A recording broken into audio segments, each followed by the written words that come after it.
23. Okay, nasa lecture 23 na tayo pagdating sa Covenant Theology. Lately ay meron akong napapanood patungkol sa discussion, ayaw ng word na gamiting debate, between a Presbyterian and a Reformed Baptist. Presbyterian, classical ang kanilang position ng Covenant Theology. At dito naman sa atin, ang Reformed Baptist ay yung tinatawag natin na 1689 Federalism Covenant Theology. Maganda ang spirit nitong discussion na ito sapagkat ang kanilang punto rito ay bagamat magkaiba ang kanilang position sa Covenant Theology, but they accept na ang mga Paedo-Baptist, ito yung mga Presbyterian, tsaka mga Congregationalist na nagbabaptize ng mga bata, at tayong mga Baptist ay tawag sa atin ay Credo Baptist dahil nagbabaptize tayo ng mayroong profession of faith. Kaya kung ano man ang nakikita, Paedo-Baptist dahil may infant baptism, pero ang sinasabi ng mga Presbyterian, ang binabaptize ng mga sanggol ay anak ng mga members. Sa Baptist ay ang binabautismoan ay ang nagpo-profess ng pananampalataya. Dito nagkaroon ng paghihiwalay ang Presbyterian, Reformed, tsaka ng Reformed Baptist sa infant baptism, at kanilang nakita na dito yan sa Covenant Theology nagsimula.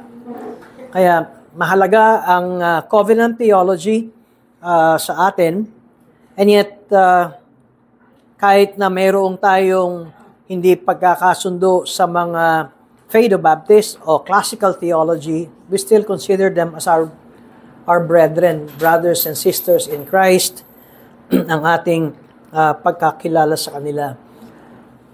At sa ating pag-aaral, ang Baptist ay meron talagang sariling covenant theology. At ito yung aking sinisimulan mula pa ng umpisa.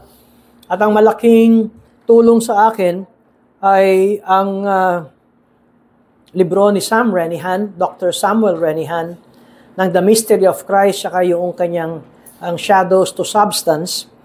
At dito nagsimula yung aking interest na pag-aralan ito. Maraming mga Baptist din ang gumawa ng position pagdating sa Covenant Theology. Ang isa ay itong si Wellum, na ginagamit din ito ni Dr. Sam Renihan sa kanyang libro ng The Mystery of Christ tsaka ng Shadows to Substance. At of course, ang isang tulong din sa kanya ay si Meredith Kline at itong si Nehemiah Cox na isa sa mga framers ng 1689 Baptist Confession of Faith ng 17th century. At ang dissertation ni Dr. Sam Renihan ay itong Shadows to Substance, at ang kanyang position dito ay historical theology, at ang kanyang talagang pinunto rito sa libro na ito ay ang simulain ng mga particular Baptist. Paano ba nagkaroon ng tinatawag na particular Baptist? Alam niyo na yung definition. Pag sinabing particular Baptist, naniniwala sa particular redemption. Pag sinabing particular Baptist, Calvinistic ito. Pag sinabi namang general Baptist, ito ay yung mga Arminian Baptist. So mismong sa Baptist ay may dalawa. Hindi lahat ng Baptist pantay-pantay. Merong particular Baptist, ang Reformed Baptist ay particular Baptist, 17th century. At ngayon, ang mga ibang Baptist, General Baptist, ang Fundamental Baptist ay kabilang sa General Baptist. Conventional Baptist ay kabilang sa General Baptist. So ito yung mga Armenian side. Kaya mismong sa mga Baptist, ngayon ay hindi na nagagamit yung particular Baptist and General Baptist. Ngayon ang tinatanong, Calvinistic ka ba? Ano ba yung ikaw ba'y Baptist? Sabing oo. Sunod tanong, Calvinistic ka ba? Pag sinabi mong hindi, kabilang ka doon sa mga Baptist na Armenian. Pero sa pag-aaral natin ay ang tinitignan natin ay merong mga turo from the 17th century and even prior ng 17th century ang mga Baptist patungkol sa covenant theology.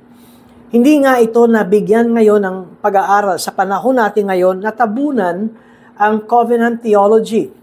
Pero dahil sa ating Confession of Faith ng 1689 Baptist Confession, sa chapter 7 ay merong patungkol sa of God's covenant. At dahil dito ay kaya tayo tumingin sa covenant theology. Gaano kahalaga ang covenant theology sa buhay ng isang Kristiyano at lalo na kung makita natin ang direction, no, yung expansion o kaya yung tinatawag natin na pagtakbo ayon sa plano ng Diyos, we will appreciate itong tinatawag nating covenantal theology or covenant theology. Ngayon, sinimulan natin ito sa tatlong covenant topics. Covenant of redemption, covenant of works, covenant of grace, or the new covenant. Ngayon, hindi natin, ang covenant of grace ay maaaring matawag nating the new covenant. Katunayan, sa pag-aaral natin, ay meron tayong makikitang old covenant, tsaka the new covenant. Ngayon, maaaring nalilito tayo dito. Siguro ito ang isang papakita ko sa inyong diagram. Nagsimula ang lahat sa covenant of redemption. Ngayon, kung iakit natin, ito ay before time. At nandyan ang passage ng mga sinasabi, meron ng mga elect bago pa nangyari ang creation ng heavens and the earth. So, yan ay before time. At ito yung takbo ng redemptive history. At pagdating ng creation, ay nandoon ang covenant of works. Ngayon, tatandaan natin, ang term ng covenant ay mayroong other parties. Doon sa covenant of redemption, ang nagkaroon ng tipan ay ang triune God, the Father, the Son, and the Holy Spirit. Na ang Ama ay magbibigay ng elect sa anak at ang anak ang siyang magliligtas. Kaya nga, mamamatay siya sa krus. Ito ang paraan ng pagligtas. At ang Holy Spirit naman ang siyang mag-a-apply at magbabago ng puso ng mga iniligtas ng anak o ng mga elect. Kaya pag nakita natin ang historical development, nagsimula ito before the foundations of the world under ng covenant of redemption at pagkatapos doon sa Genesis na the book of beginnings ay dito tumakbo ang covenant of works. Ngayon, isang malaking aral din ito sa mga ibang mga Reform o Protestant. Alam ba ninyo, ang Lutheran ay walang covenant of works doctrine. Si Martin Luther. Pero meron silang 5 solas. So, kung wala silang covenant of works, ay dahil tayo ay under ng Protestant, by charity or by love, ay hindi natin sinasabing dahil wala kayong covenant of works, ay hindi namin tinatanggap ang inyong turo. Pero bagaman walang covenant of works, pero doon sa turo ng Lutheran o ng kay Martin Luther na mga followers at sa kanilang confession, ay makikita rin natin na although wala yung covenant of works, pero sa turo nila ay papasok doon ang covenant of works. Kapag tinignan natin ang redemptive history, kung masasabi natin, ang covenant of works ay nagsimula kay Adam. At ito ay kay Adam lamang. Ngayon, pag tinignan natin ang next graph na ito, ito ang direksyon ng ating pag-aaral. Ang Adamic Covenant, ang siya lamang covenant of works. Bakit ko sinabing ang Adamic Covenant ay yun lamang ang covenant of works? Kasi yun ang covenant of works to salvation. Kung sumunod si Adan doon sa covenant ng Diyos, ay kung sumunod siya, ang mangyayari noon ay si Adam will have eternal life. Si Adam ay walang kasalanan nung nilikha siya ng Diyos, pero meron pang kulang, hindi pa siya subok, hindi pa siya tested, di ba? Kaya mayroong probationary period. At dito sa pag-aaral natin, nung nag-fail si Adam, ang covenant of works ay natapos. Kasi yun ay covenant of works to salvation. Dahil pinakinggan ni Adam ang tukso ni Satanas at natapos na yung kanyang probationary period, sarado na yung kaligtasan sa pagsunod ni Adam. Ngayon, yung sinasabi natin na ano ba yung covenant ng Diyos kay Adam, yun yung binigay ng Diyos na huwag kakainin yung tree of knowledge, yung fruit of the tree of knowledge of good and evil. Yun ang tipan. Makikita ninyo, ang Diyos ang nagbigay kay Adam at pagkatapos ay merong parusa kapag nag-disobey. Ngayon, nasaan yung reward kapag siya ay nag-obey? Meron pang isa, tree of life. Ang point nun ay yun ang reward ni Adam, tree of life. Well, ito ay ayon sa mga theologians, dahil dalawa lang naman ang puno doon sa gitna ng Garden of Eden. Pero hindi natin alam kung gaano katagal yung probationary testing ni Adam, but the fact is, Adam failed. So, nung nag-fail si Adam, tapos na rin ang covenant of works to salvation. At kaya dito ay makikita natin, ang aral natin na ito, na nung natapos ang covenant of works kay Adam, ang sumunod na covenant ay ang covenant of grace. Maliligtas lamang ang makasalanan dahil in Adam all sin, di ba? Dahil kay Adan, lahat tayo ay naging makasalanan. Kaya paano tayo makalalapit at paano tayo maliligtas? So natapos ang covenant of works, Adam failed, at ang sumunod ng kaligtasan is the covenant of grace. Kaya kung babalikan natin itong drop natin, itong ating point na to, yan, kung makikita natin sa diagram na ito, nagsimula ito before the foundations of the world, pero nung nag-fail si Adam, ang salvation ay sa pamamagitan ng covenant of grace. In fact, itong covenant of grace is the fulfillment of the covenant of redemption. Nakita nyo, dito plinano at nagkasundo ang Father, Son, and Holy Spirit. At nangyari iyan nang si Kristo ay namatay sa krus. Pero bago nangyari iyan, ay tatakbo muna ang kasaysayan ng kaligtasan or the history of redemption. Pag tinignan natin itong covenant of works, si Adam lamang ang merong covenant of works. Pero sa isang banda, nung si Adam ay pinalaya sa Garden of Eden at pagkatapos ay nagkaroon ng bagong mundo ang Diyos dahil nagkaroon ng great flood, pumasok si Noah. Ngayon, hindi na ito katulad ng covenant na binigay ng Diyos kay Adam na carry over si Noah. Katunayan, ang covenant na binigay ng Diyos kay Noah, hindi na niya wawasakin muli ang mundo. At hanggang sa ngayon ay nakikita natin yung sign ng covenant ng Diyos na yon kay Noah. Ano yung sign na hindi niya wawasakin ang mundo? Rainbow. Kaya, pag tinignan natin, yung focus ng covenant ng Diyos kay Adam is sa buong creation. Sa buong mundo, na magkakaroon ng kaligtasan ang buong mundo, ang buong tao, sa pamamagitan ni Adan. Dahil si Adan ang tinatawag nating federal head, siya ang pinuno at namumuno at unang tao, siya ang kumakatawan sa lahat ng tao. He failed. Pagkatapos sa time ni Noah, at nagsimula uli ang mundo, pero nandun na yung kasalanan kay Noah. Kaya hindi natin pwedeng ipantay si Adan at si Noah. At dito rin, binigay ng Diyos ang kanyang batas na yung patungkol sa hindi dapat tayo papatay. At kung ikaw ay pumatay, ang karampatang parusa rin sa iyo ay kamatayan.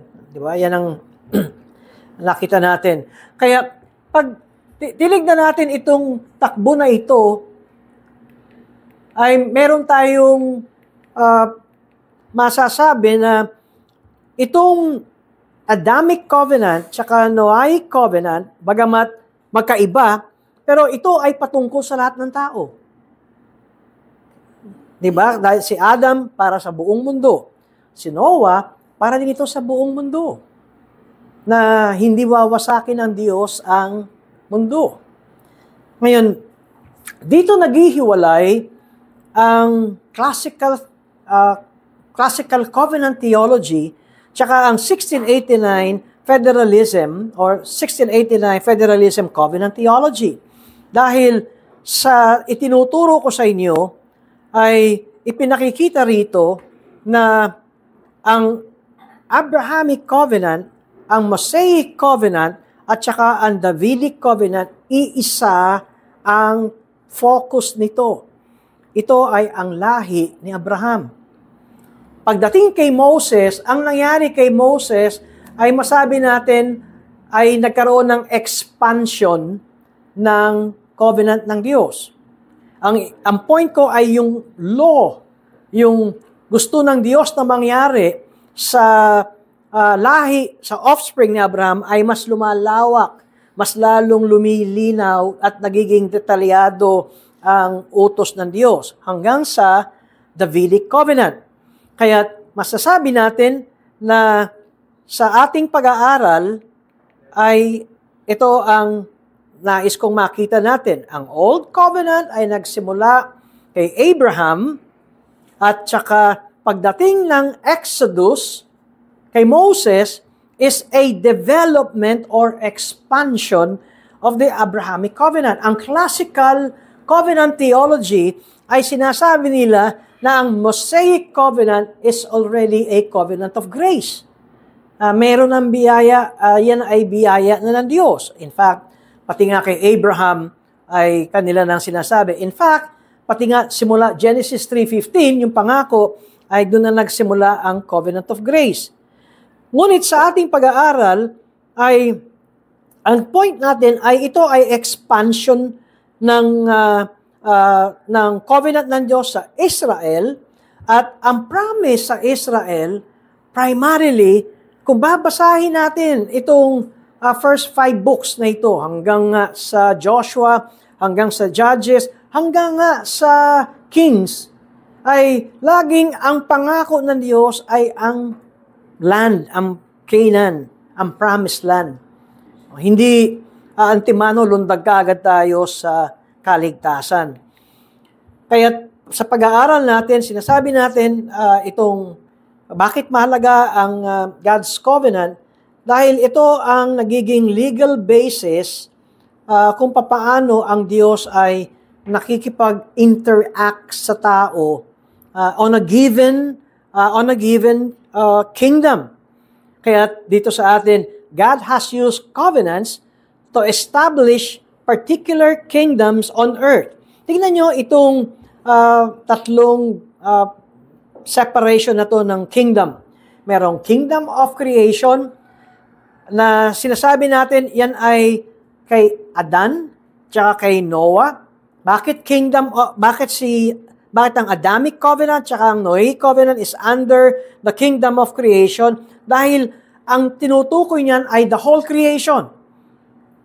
Kay Noah, whether you are a believer or a follower sa salita ng Diyos o hindi, kayo ay nasa ilalim ng covenant ng Diyos. Hindi wawasakin ng Diyos ang mundo, kaya nagpapatuloy mamuhay ang mga mananampalataya at di mananampalataya. At itong pinag-aaralan natin na ito ang turo ni Dr. Samuel Renihan. Siya ang masasabi ko na narinig kong nagturo ng 3 kingdoms na kanyang hinati kasi mismong sa mga Baptist ay mayroon ding ibang view at ibang turo patungkol sa covenant theology ng mga Baptist. And even sa Reformed Baptist. Halimbawa, nabanggit ko si Mitch Lash, yung ginamit ko na kanyang diagram na may umbrella. Makita natin na ang turo ni Mitch Lash, isa siyang Reformed Baptist na nagsimula ang Covenant of Grace, Genesis 3:15. Ngayon, si Greg Nichols ay gayon din ang kanyang turo na nagsimula ito ng Genesis 3:15. Pero may pag-amin si Greg Nichols doon sa libro niyang Covenant Theology of Baptist na hindi niya ito lubos na nauunawaan, and someday, sabi niya sa kanyang libro, maaring mayroong mga ibang mga ministers and pastors ng Reformed Baptist na makagawa ng dissertation o umabot sa kanilang PhD ng patungkol sa covenant theology nung sinulat niya yung libro. At mayroon nga na mga dumating na mga authors and Reformed Baptists na mayroon ganitong takbo ng theology. Ang isa ay si Richard Barcelos na isa ring covenant theologian, at yung father ni Dr. Sam Renihan na si James Renihan na isang historian. Ngunit si James Renihan, nung tinatanong namin siya noon, nung nasa Pilipinas siya, I think that was 8 years ago, nung naging conference speaker siya ng Reformed Baptist, at nung tinatanong siya patungkol sa 1689, federalism, ang sabi niya, yung anak ko ang tanongin nyo, yan ang kanyang dissertation, yan ang kanyang pinag-aralan. Kaya ito ang hinihiram ko kay Sam Renihan, galing yan sa kanyang libro ng The Mystery of Christ. Ngayon, tayo ay nasa Kingdom of Israel sa pag-aaral natin under ng covenants. At nagsimula ito kay Abraham. Mapapansin ninyo sa pag-aaral natin na nung kay Noah, ang focus ay buong mundo. Pagtapos ng Genesis chapter 12, may isang tao na ang Diyos ay nakipagtipan. Ang isang mapapansin natin sa covenant theology ng Baptist ay ang Diyos ay nakikipagtipan sa isang tao. Kay Adam, sa kanya dahil si Adam ang representative ng buong tao. Ngayon, sa Genesis 12, ang Diyos ay nakipagtipan sa isang tao muli kay Abraham. At itong tipan ng Diyos kay Abraham ay sa kanyang lahi. Ngayon, di ba yung lahi ni Abraham, pararamihin ang kanyang lahi kahit matanda na siya, at pagkatapos ay pangako ng Diyos, ang lahi mo Abraham ay bibigyan ko ng lupa, ang Kanaan. Ayan yung promised land. Pagkatapos may sinabi ang Diyos kay Abraham, sa lahi mo ay magkakaroon ng mga hari, kings. Kaya nakita nyo sa covenant, sa Kingdom of Israel, nandun ang Davidic covenant. Dahil ang lahi ni David ay galing din kay Abraham. Abraham, di ba, Isaac, Jacob, at pagkatapos sino ang sa lahi ni Jacob na 12 lalaki na mayroong kingly na binigyan ng pangakong maging hari, the tribe of Judah.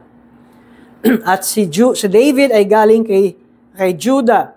Ngayon, nang natapos itong Davidic covenant, kailan natapos ang Davidic covenant? Nung sila ay dumating na sa lupa, sa promised land, nanahan sila doon, at nagkaroon ng kapayapaan. Sa turo ng direksyon natin, dito natapos ang the Kingdom of Israel. Dahil ang susunod nito, nung sila'y ibinalik, nung sila'y naging bihag, dinala sa Babylon, at sila'y ibinalik, nakita nyo, wala na silang hari. Wala nang pwede pang mamuno sa kanila. Ang susunod na makikita natin sa New Testament, ang mga Hudyo ay nasa ilalim na ng Roman government. So nawala na yung Davidic reign, yung hari. Tapos ano sumunod? The kingdom of Christ. Ito na yung, kung makita nyo sa ating draft, covenant redemption, ito yung simula. At pagkatapos, covenant of grace, ito yung kamatayan ng Panginoong Jesus. Babalikan natin yung ating confession of faith. Kung bakit sinasabi natin na meron tayong pag-aaral ng covenant theology. Yan ay, hindi ko pala nailagay, yan ay chapter 7. Okay? Sorry, at yan ay, hindi ko nailagay, 1689 Baptist Confession of Faith, chapter 7 of God's Covenant. Paragraph 1. The distance between God and the creature is so great that although reasonable creatures do owe obedience to Him as their Creator, ngayon, tingnan ninyo, wala pang kasalanan dito. Kahit na wala pang kasalanan si Adan, at kung hindi nagkasala si Adan, talagang ang magiging tungkulin ng tao, maglingkod sa Diyos. Dahil siya ang manlilikha. So, tungkulin ng tao, sumunod sa Diyos. Pero, dito pumasok ang covenant theology. Yet they could never have attained the reward of life. Walang gantimpala. Pagdating sa buhay, ang mga tao, dahil tungkulin lang talaga naman nilang sumunod sa kanilang manlilikha. At dito papasok ang covenant. But by some voluntary condescension on God's part, which He hath been pleased to express by way of covenant. Wala pang kasalanan si Adam, ang Diyos ay nakipagtipan na sa kanya. Kaya ang covenant ay hindi negative o hindi pabigat. Ang purpose ng covenant ay para tumanggap ng reward of life ang tao. Kaya ang covenant ay ang isang paraan na ang Diyos mismo ang gumawa para pagpalain niya at makatanggap ang tao ng blessing. So ito ang teaching ng covenant theology. Hindi tayo tumitingin na para bang ang covenant ay pabigat. From the very start, ang covenant ay binigay ng Diyos. Kaya nga yung tinatanong natin na covenant function natin ay una, ay sa gayon ay ini-establish na mayroong federal heads, no, na ang Diyos ay nakikipagtipan, una kay Adam, pangalawa kay Abraham, at pagkatapos si Moses ay hindi tinawag na federal head. Ang makikita natin kay Moses, siya ay mediator. Lagi siyang tagapamagitan sa Diyos at sa Israelita. At ang federal head na makikita natin pangatlo ay si David. At dito si Christ ay nanggaling sa lahi ni David. Kaya sa pag-aaral natin ng covenant theology, hindi nawawala yung authority ng Diyos sa tao. Bagamat meron tayo nakikitang kaharian or kingdom, pero sila ay nasa ilalim pa rin ng kaharian ng Diyos. Kaya kailangan silang sumunod. They are expected to obey and to follow yung kasunduan nila sa covenant na ito. Kaya each covenant na ating makikita ay nakadepende ito sa figurehead. Okay, each covenant nakadepende itong kingdom of creation kay Adam, and Adam failed, so the whole creation failed. Ngayon, itong kingdom of Israel ay nakadepende ito kay Abraham, kay Moses, kay David, bagamat si Moses, sabi ko nga, hindi federal head, pero makikita nyo, kapag sila'y sumusunod, sila'y binebless. Kapag sila'y nagdi-disobey, sila ay nakakaranas ng sumpa ng Diyos. Ngayon, under ng kingdom of Christ, ito ay nakadepende kay Christ.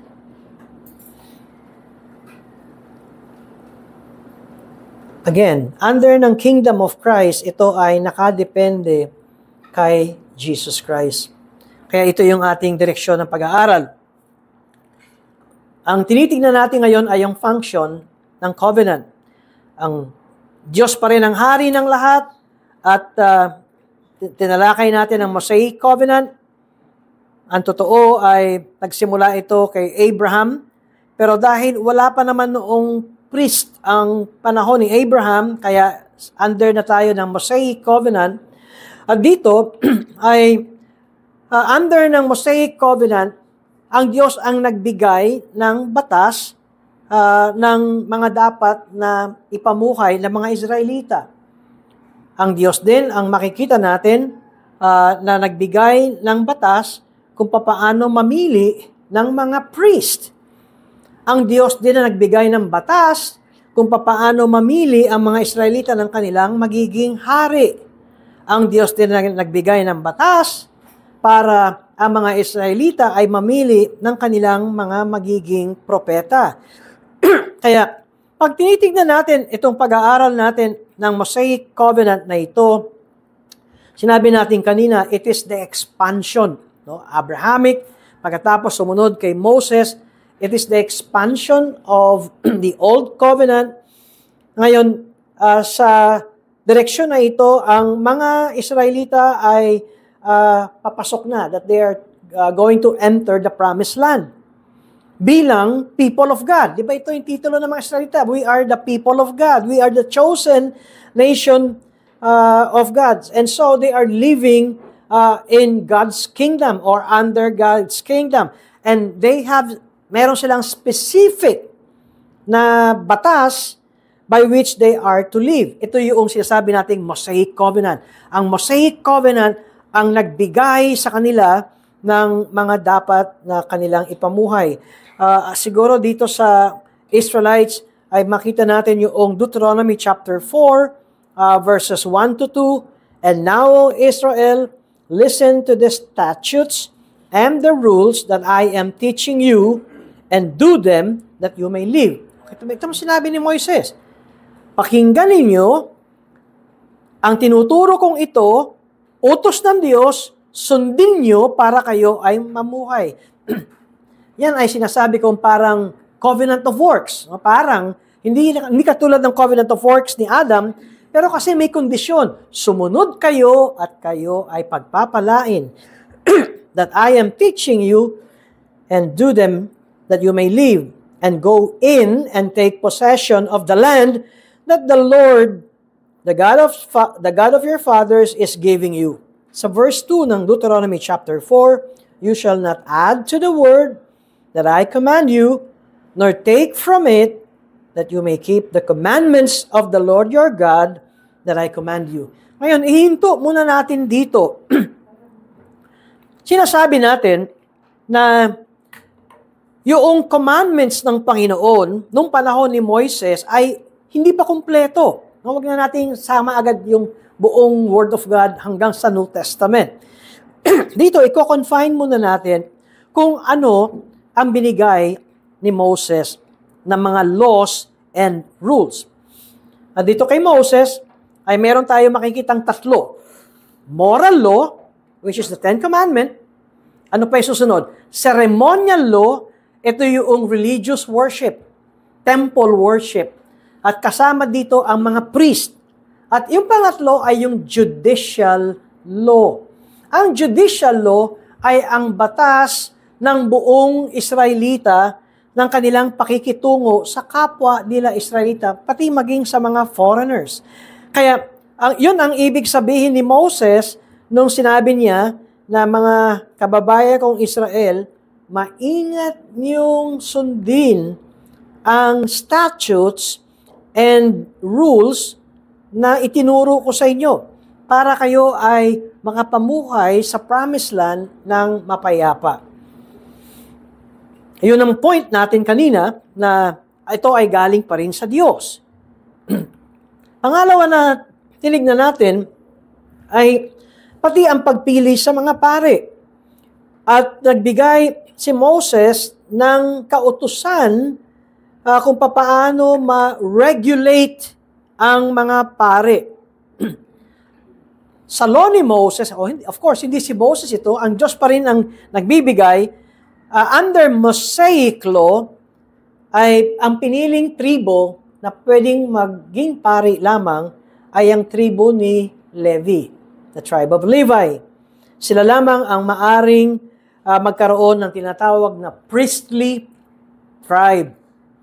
Okay? At yan ay maliwanag sa Old Testament, kaya ang tinatawag nating Aaron's priesthood na nakikita natin sa pagtakbo ng Old Testament. In fact, sa New Testament, sa Book of Hebrews, ay meron na tayo nakikitang contrast ng priesthood ni Jesus Christ tsaka ng priesthood ng mga Levites, di ba, ng Old Testament priest. Meron nang ipinapakita na contrast ang dalawang ito. Kaya ina-acknowledge na hanggang sa New Testament, ang priesthood sa Old Testament ay under ng Mosaic law.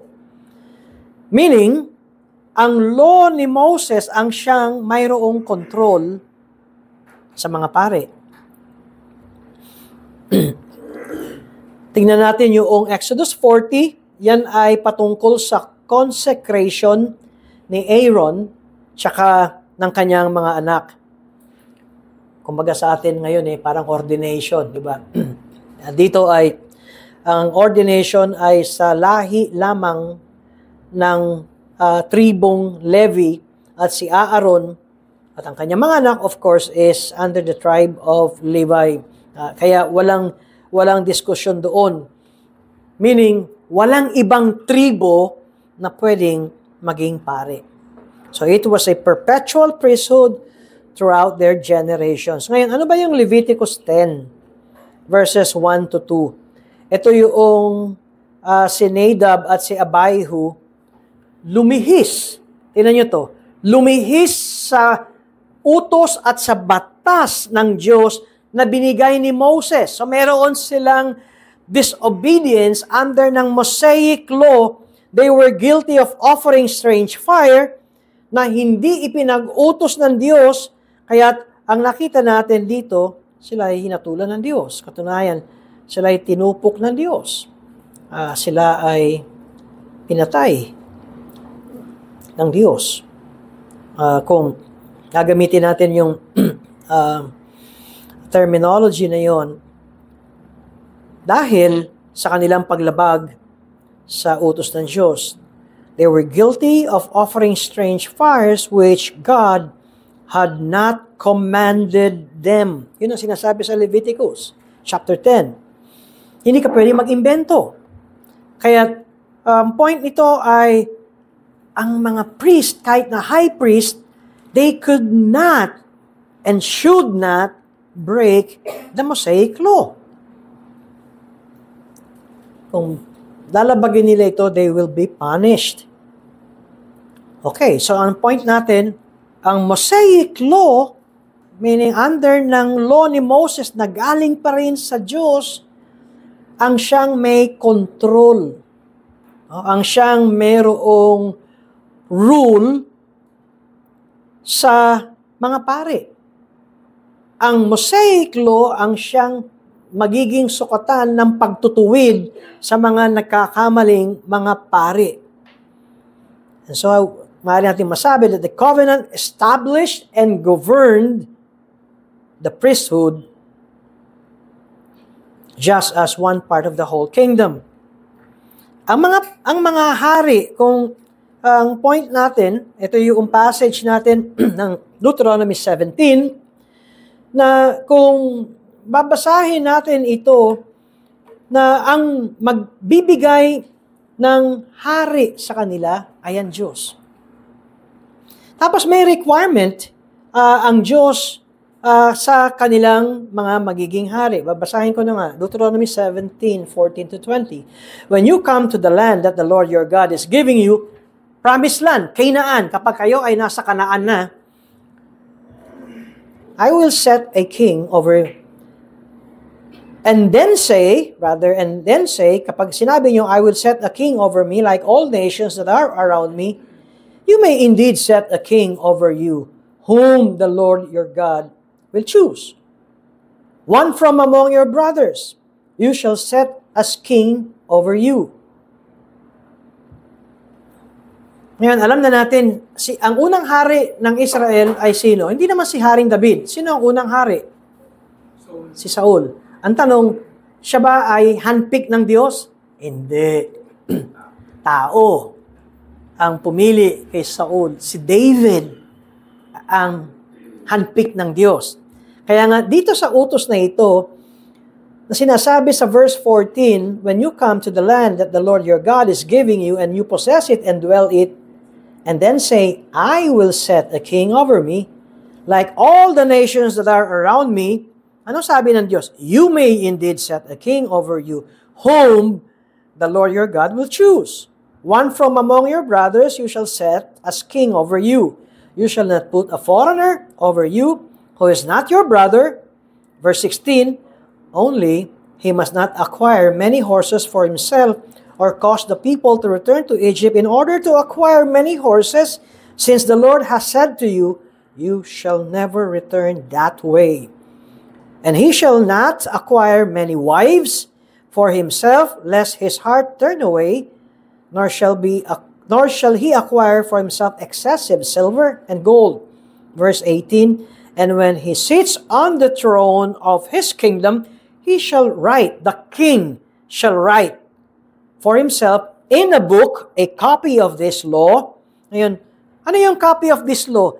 Yung binigay ni Moses sa kanila. Ang hari ang susulat nito. Hindi niya ipapasulat ito sa kanyang scribe. Ang hari mismo ang susulat nito. He shall write for himself in a book a copy of this law approved by the Levitical priest. Pag sinabi ng mga pare, mahal na hari, nandaya ka, nang shortcut ka, balik uli, di ba? Ang approval ay ang mga Levitical priest, and it shall be with him, it shall be with the priest, or it shall be with the king, rather, and he shall read in it all the days of his life, that the king may learn to fear the Lord his God by keeping all the words of this law and these statutes and doing them, that the king's heart may not be lifted up above his brothers, and that he may not turn aside from the commandment, either to the right hand or to the left, so that he may continue long in his kingdom, he and his children. So nakita na natin yung requirement ng hari. Paano siya naging hari? Hindi ito political dynasty. Although, pag nakita natin, ang hari ay nasa linya ni David, pero ito ay nagsimula ang Diyos, ang namili ng hari. At ang pagpili ng hari ay ayon sa utos ni Moises na galing sa Diyos. Ngayon yung prophet, pag tinignan natin, nandyan ang Numbers chapter 12, pati ang mga propeta. Numbers 12 verse 6, and he said, hear my words, if there is a prophet among you, I, the Lord, make myself known to him in a vision, I speak with him in a dream. Ngayon, pag nakita natin yung context nito, tandaan niyo yung pagrereklamo ni Ate Miriam kay Moses? Ano nangyari kay Ate Miriam? Siya lang ba ang kinakausap ng Diyos? Di ba yung si Miriam eh? Siya lang ba ang kinakausap ng Diyos? Ako rin naman Para bang ganun? At nagsimulang gumawa si Miriam ng church division, kumbaga sa panahon natin ngayon, di ba? Bulong-bulungan. Anong ginawa ng Diyos kay Miriam? Siya ay nakaranas ng parusa ng Diyos.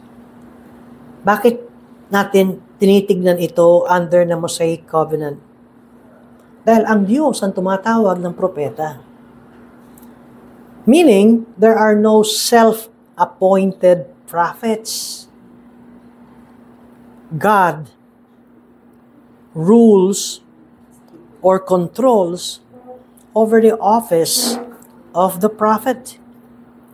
Doon sa Deuteronomy chapter 13, verses 1 to 5, ang Diyos na nagbigay sa tao ng kanyang mga principles, paano mo ma-identify ang propeta ay galing sa Diyos o kaya false prophet.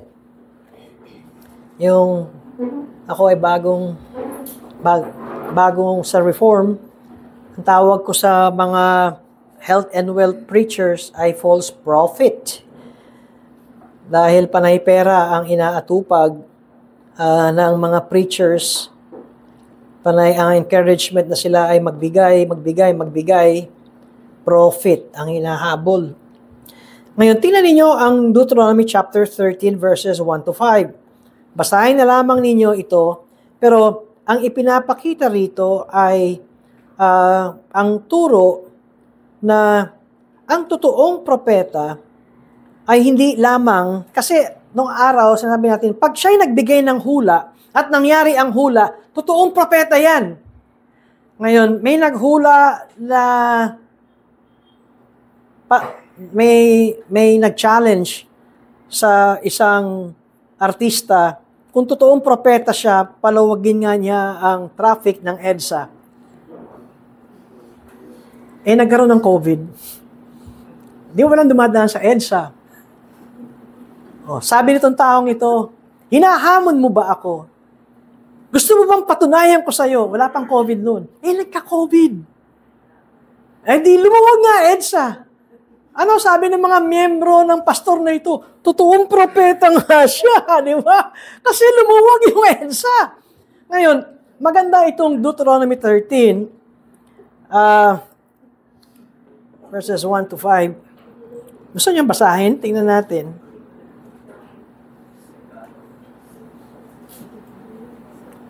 Saglit lamang. Dahil ito ay hindi lamang dahil nagkatotoo yung kanyang sinabi. If a prophet or a dreamer of dreams arises among you and gives you a sign or a wonder, and the sign or wonder that he tells you comes to pass. Okay? And if he says, let us go after other gods, which you have not known, and let us serve them, you shall not listen to the words of that prophet or that dreamer of dreams, for the Lord your God is testing you to know whether you love the Lord your God with all your heart and with all your soul. You shall walk after the Lord your God and fear him and keep his commandments and obey his voice, and you shall serve him and hold fast to him. But that prophet or that dreamer of dreams shall be put to death. Paano yung pastor na yon? Wala siya sa Mosaic Covenant, kundi because he has taught rebellion against the Lord your God, who brought you out of the land of Egypt and redeemed you. My point is this, hindi dahil nagkatotoo yung kanyang sinabi, totoo na siyang propeta ng Diyos. Pakinggan niyo ang kanyang doktrina. Kung ililihis kayo sa salita ng Diyos, false prophet yun. Paano ba naman siya magiging totoong propeta? Doon na raw dadaan ang mga tao sa kanya. Diba? Siya na nga raw ang the way, the truth, and the life. Diba? Ito yung claim nitong propetang ito. Siya na yung bagong si Jesus sa panahon natin ngayon. And yet, ang dami niyang followers. Kapag ka ikaw ay sumusunod sa mga signs and wonders at di ka nagbabasa ng Biblia at nakakatotoo, ito yung tanong kasi minsan, Pastor, bakit ang dami na nakakatotoo yung mga sinasabi? Itong sagot natin, sinusubukan tayo ng Diyos. Kung tao ang susundin natin, o kaya ang salita ng Diyos.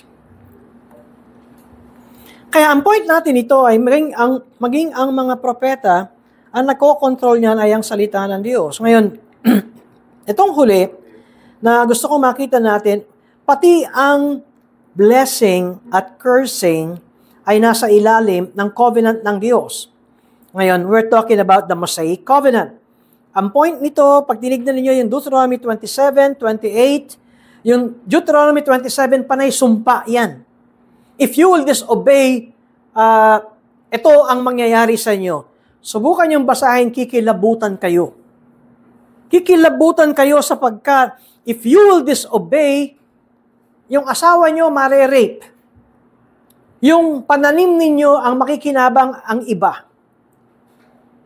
Ang anak ninyo, kayo mismo ang kakain.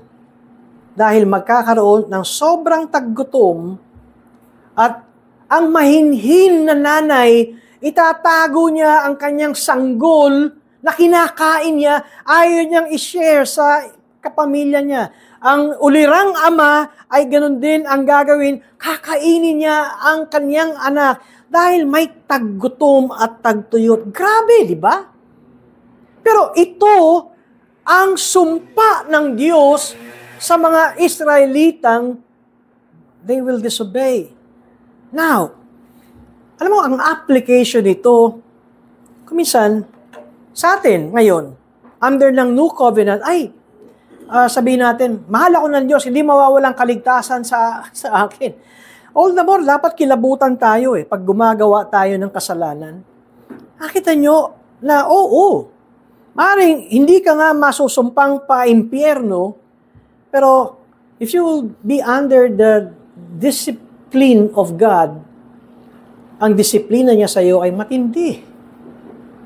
Kasi tahasan mong tinatalikuran ang utos ng Diyos. Yes, hindi mga mawawala ang kaligtasan mo, pero ang disiplina mo sa buhay mo hanggang sa mundong ito ay maaaring mahirap at masakit hanggang sa ikaw ay magbalik loob sa Diyos. Okay? Pagdating ng Deuteronomy chapter 28, yun, masarap basahin. Kasi ang Deuteronomy chapter 28, yan ay mga blessing. Alam niyo ba ang ginawa ng Diyos dyan? Pinahanay niya ang mga tribo ng Israel sa Mount Gerizim.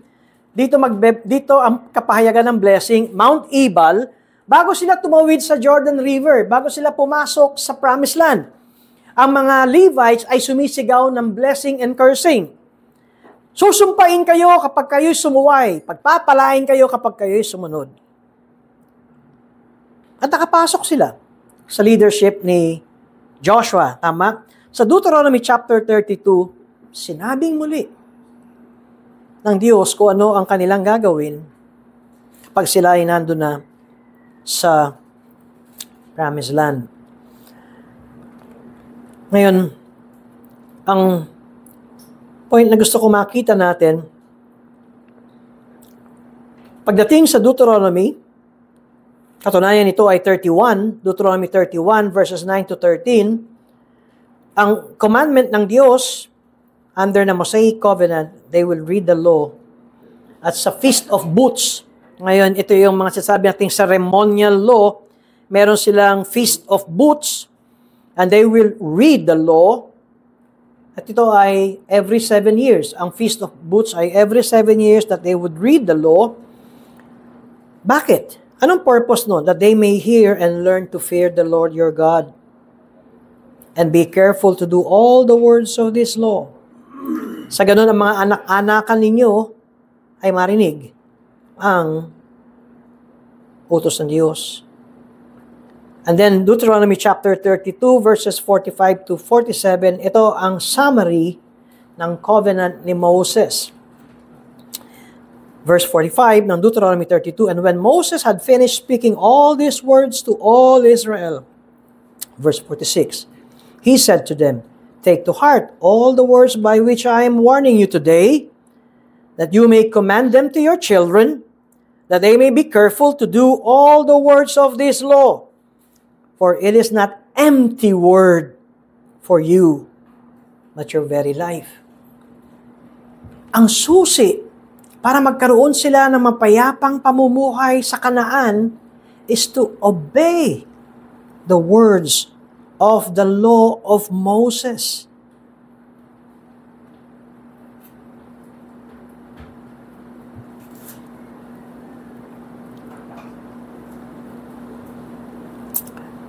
At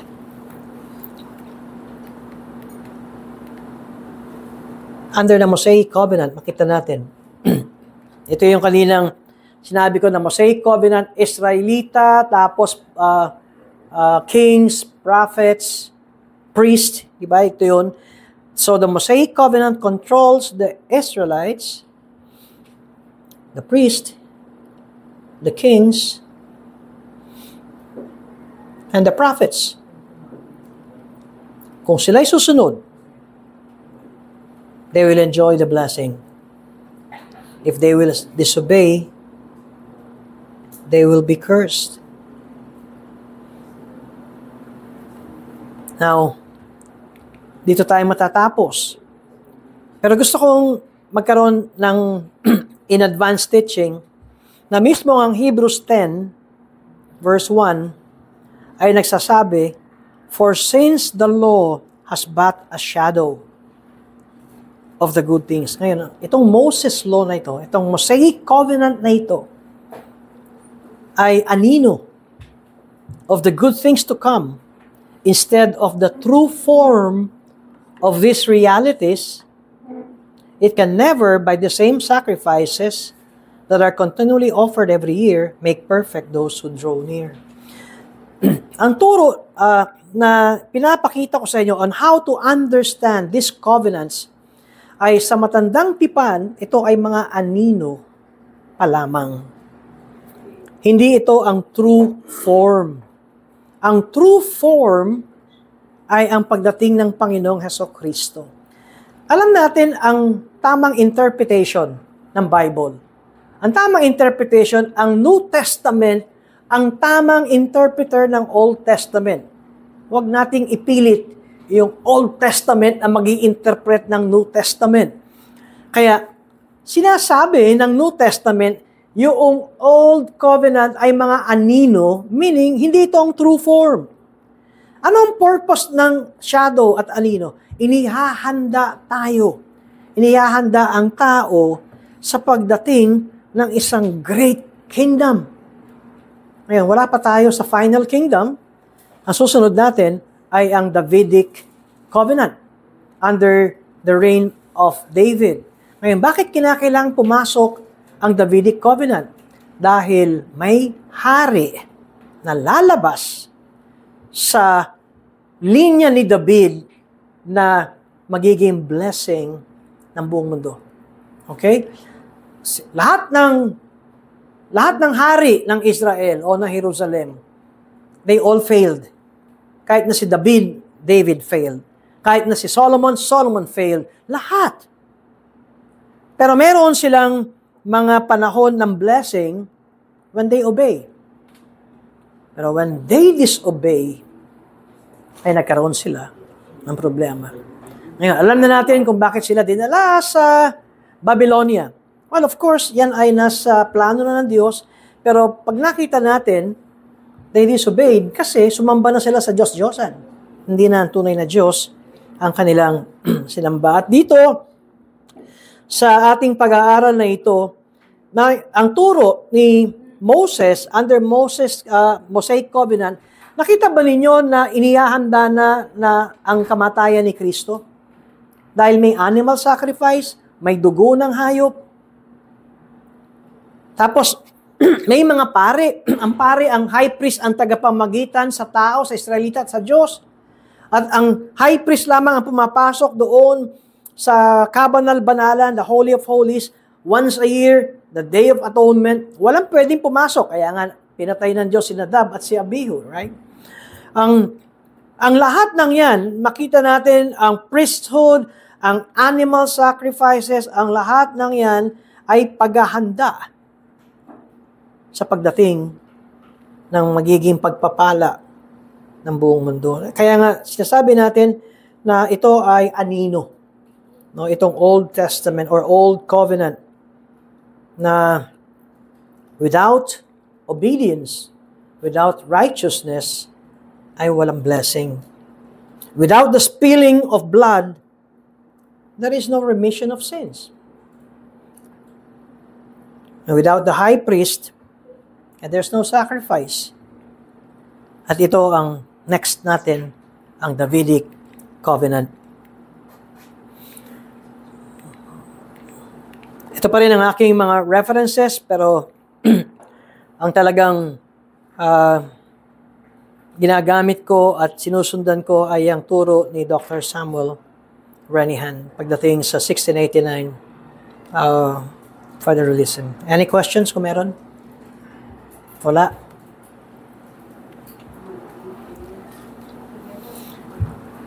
Okay. Let's pray. Marami pong salamat, Panginoon, sa pahintulot nyo na kahit mahaba na po ang pag-aaral na ito, ay aming nabibigyan ito ng pansin at pag-aaral. Bagamat ito ay theology ng mga theologian, kaya't kami ay dumadalangin kayo pong magbukas ng aming pong mga mata. Sa gayon ay makita namin at magkaroon ng pagsang-ayon ang aming theology sa inyong salita. Hindi kami tumitingin sa tao, pero bagamat kami rin naman ay tumatanggap na kayo ay gumagamit ng tao na para kami ay turuan, ang nais namin ay marinig ang tamang turo at ito ay sigurado makapag-bless po sa amin at makapag-aakay sa amin ng pamumuhay na naaayon sa inyo. Sa ngalan ni Jesus. Amen. Tumayo tayo at awitin.